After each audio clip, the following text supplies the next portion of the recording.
Hasta ahora hemos hablado de la contaminación por partículas sólidas, ya sea propias del ambiente, como son fibras sintéticas, celulósicas, propias del agua de refrigeración, como puede ser los granos de arena o silicatos presentes en el agua de refrigeración, o bien partículas metálicas propias del desgaste que se produce por los fenómenos de abrasión como hemos visto. Ahora vamos a hablar un poquito de la contaminación por agua. El agua que puede contaminar, digamos, los aceites, puede venir de sistemas de refrigeración de aceites o bien de humedad ambiente, como lo mismo que pasaba con las partículas a partir de los cambios de temperatura. Los problemas que ocasiona la contaminación de aguas están de alguna manera referidos en esta placa, donde tenemos corrosión y desgaste rápido por abrasión.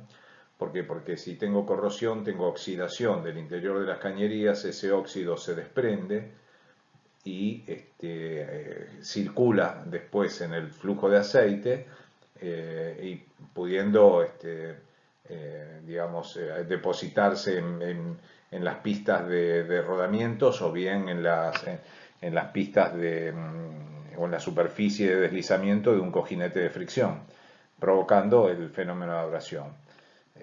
Tengamos en cuenta una cosa para que vean cómo es el fenómeno de abrasión. El material, o sea, el material el cual produce la oxidación, generalmente puede tener hasta 2 y 3 veces mayor dureza. Estamos hablando de cualquiera de los factores de dureza, Brinell, Rockwell, 2 a 3 veces mayor dureza que el metal que lo produce. O sea que cuando estamos hablando de partículas de óxido, estamos hablando de partículas muy duras, capaces de dañar cualquier superficie. También el agua produce degradación de la película de aceite. Lógicamente, la película de aceite, o sea, pierde viscosidad. ¿Por qué? Porque el agua tiene una viscosidad mucho menor que la del aceite y depende de la cantidad de agua que yo tenga en ese aceite, voy a tener una viscosidad promedio, que siempre va a ser más baja que la original del aceite. Si yo tengo menor película de aceite, tengo mayor riesgo de contacto metal-metal y con lo cual aumenta la aparición de partículas sólidas también. Precipitación de aditivos. Todos los aceites tienen aditivos, son una base mineral homogénea, que lo único que varía es la viscosidad de uno a otro, a los cuales se le adicionan paquetes de aditivos de acuerdo a las características que se le quiera dar. Por ejemplo, un aceite que va a trabajar en una caja reductora, generalmente son los aceites que tienen la extensión EP, extrema presión, después de la viscosidad, y precisamente son para sistemas que transmiten altas potencias. Los aceites para turbina tienen aditivos que le permiten la desemulsificación, o sea, la separación rápida del agua, que es la peor causa de contaminación de un aceite de turbina, debido a que por fenómenos vibratorios, etcétera, los sellos laberínticos de una turbina se desgastan y ni bien el vapor empieza a escapar de la carcasa de la turbina a través de estos sellos, lo primero que encuentra es obviamente una caja portacojinetes. De manera que cualquier problema en el sello de esta caja portacojinetes, ese vapor ingresa y se incorpora en el aceite de lubricación. Oxidación de hidrocarburos, o sea, del aceite propiamente dicho también, ¿no? Por incremento de la acidez, o sea, cada vez que se produce óxido, ese óxido contamina y acidifica el aceite. Cambia la viscosidad también, como dijimos anteriormente. Se congela, puede producir congelamiento a bajas temperaturas, la presencia del agua.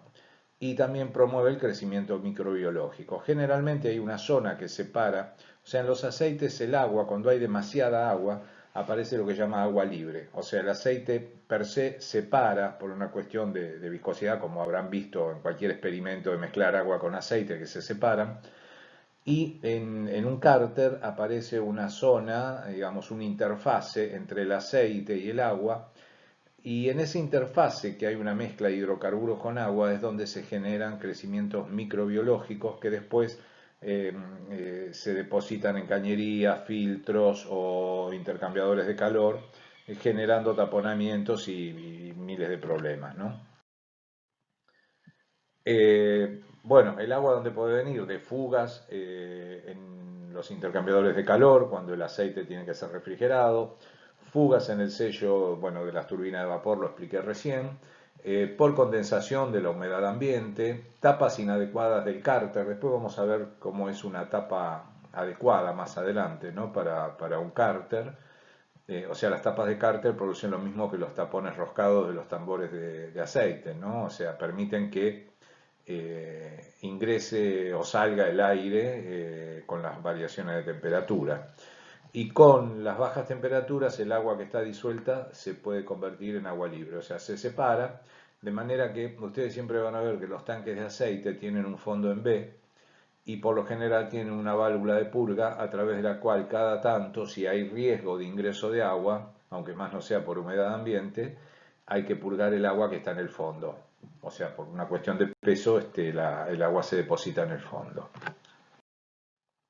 En este gráfico lo que estamos viendo es que en función de la temperatura del aceite, a medida que la temperatura del aceite aumenta, la cantidad de agua que puede disolver es cada vez mayor. Lo que no puede disolver aparece como agua libre.